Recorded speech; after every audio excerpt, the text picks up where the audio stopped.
Lancarnya arus lalu lintas perjalanan jemaah haji dari awal kedatangan di Madinah hingga menuju ke Mekah tidak lepas dari peranan bagian penerangan atau Bravo. Meski petugasnya hanya terdiri dari 2 orang, namun mampu memantau jalur informasi dengan cepat antara petugas bandara, bis, dan penginapan jemaah hingga ke Bir Ali sebelum jemaah menuju ke Mekah. Salah satu petugas Bravo, Ahsanul Ulil Albab, menuturkan, dalam satu hari dirinya bertugas secara bergantian. Mahasiswa S2 di Kairo, Mesir ini pun menjelaskan apa saja yang dilakukan petugas Bravo setiap harinya. Bagian Bravo ini akan mengatur informasi terkait lalu lintas jamaah haji ketika mendarat di Madinah pertama kali, kemudian ketika diberangkatkan menuju hotel, dan ketika diberangkatkan menuju Bir Ali untuk mengambil mikot.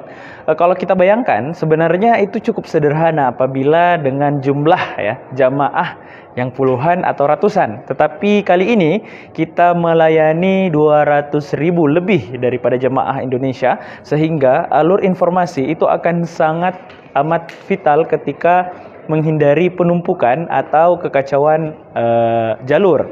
Maka dari Bravo ini berfungsi untuk ketika datang jemaah haji masuk ke dalam hotel, jemaah haji tidak perlu menunggu untuk check-in, tidak perlu untuk mengatur barangnya sendiri karena sudah bisa diatur dari bandara sebelum sampai ke hotel.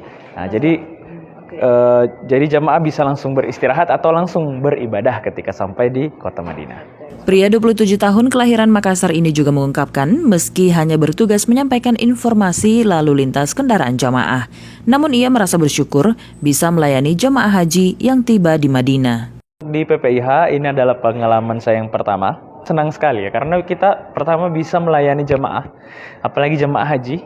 Yang kedua, kita dapat belajar banyak terkait sistem. Kemudian juga kita dapat melihat bagaimana pengalaman daripada panitia haji Indonesia, para petugasnya, bagaimana mereka berjibaku melayani jamaah haji, tentunya dengan jiwa ikhlas dan jiwa mencintai bangsa. Dan yang kedua juga ketika kita melihat semangat jamaah haji untuk beribadah. Ahsanul yang merupakan salah satu dari tenaga pendukung di PPIH Arab Saudi berharap kesempatan yang sama bisa kembali ia rasakan pada pelaksanaan ibadah haji tahun-tahun berikutnya.